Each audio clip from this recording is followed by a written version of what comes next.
saw the pilot. Really funny stuff. Thank you so much. So I'm curious, where did the idea of the series come from? Well, we started developing a pilot a couple of years ago with Disney. Our original idea was about a girl who goes to a boarding school for kids with superpowers. And she doesn't have any. She doesn't have any. And then it kind of evolved. They liked it. We did a lot of work on it. And then it sort of evolved into a superhero show. But that's how the idea started off. Yeah. And we sort of were driven to this idea of, fish out of water. But sort of instead of, you've seen a lot of shows where it's like a superhero comes into our world and they have to hide. We kind of like the idea of flipping it a little bit. Yeah. And one of the great things about the series so far that I've seen is the friendship between Kaz and Oliver. So how did you guys manage to just get that chemistry right from the get-go? Well, that's a good question. I mean, I think that's just something when you're writing, you base things on things in your life, people who you've been friends with, trying to find those dynamics, and that was the dynamic that felt right to us. There's a little bit of us in those characters. Different. I would say not one of them. It's not like Kaz is Jim, and we're kind of in each other's. I'm more like Oliver, actually. Yeah, probably. I'd say that's true.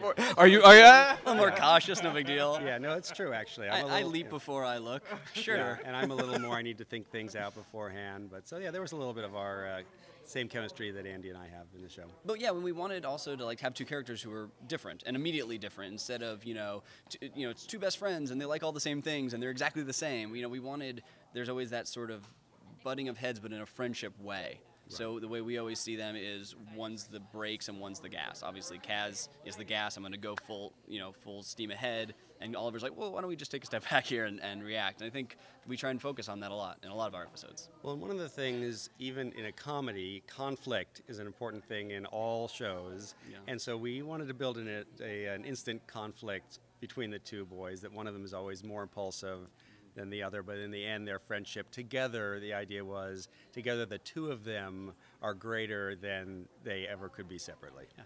And so what are these two boys going to be up to in the upcoming episodes? I mean, you shot 10 episodes so far?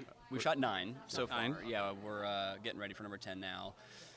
I don't know if we can tell you what's going to happen. A little bit, just a tease. You have to erase your memory, or I'm willing to take the risk. Shoot you into a black hole, or worse. Well, they're going to be vaporized. Or vaporized. That's right. They are going to be meeting their superheroes and villains, and their adventures. We see stories in a bunch of different ways. We see stories like they are regular kids. They are, the kids watching this show. They have their regular school lives, their friends. How do you keep this secret from them? And then it's also an amazing secret, and so even though you may not be the coolest person in school, and all you want to do is tell it's the Clark Kent syndrome. He's Superman, but he has to be Clark Kent around the hottest girl that he knows. So, we have a lot of stories involving that, and then obviously we have them being heroic in their own way, without any superpowers. And then sometimes we're hoping to see them get involved in the life of a superhero in some way. Superhero might be having some kind of problem in their life, and Oliver and Kaz will get involved in that. Perhaps a superhero or a villain might come to their school. Who knows? Oh, perhaps. Just throwing it out. Perhaps none of that will happen. Yeah, that's right. Okay. We don't know. Perhaps they'll just sit around and watch TV. Yeah. And what is your hope? What do you hope the audience is going to get out of Mighty Med? Wow. For our kids watching, and we really do, and this is going to sound silly, but we really do hope that it's sort of a show for all audiences. We don't write specifically to kids, although that is our target. We want everyone to enjoy it, but for our kids, we like the idea that you can be a hero without having any powers in yourself. They can't fly, they can't zoom at super speed or many other powers, but because of their knowledge, because of what they love, they're heroes. We like that. I really agree with that. One of the things that we like about the idea is that this knowledge that they had that maybe other people told them was a waste of time, like reading comic books, actually is almost like a superpower. Paying off. Exactly. Yes. I knew it. Yeah, come on. And I think the message to our audience members is there's that thing that's in you that maybe you draw really well, maybe you're a really good athlete, maybe whatever it is about you, there is some way in which everyone is special and has their own kind of power. Yeah. Now, my final question for you is, if you each had the opportunity to give one power to each other. Oh, to each other. As a prank? As whatever you want it to be. Okay.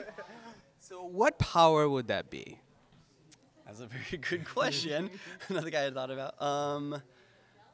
Jim, I would give you the endless knowledge. Jim is someone who craves historical knowledge, knowledge of all things science, and I would love to just give that to you so that you just have that. Wow.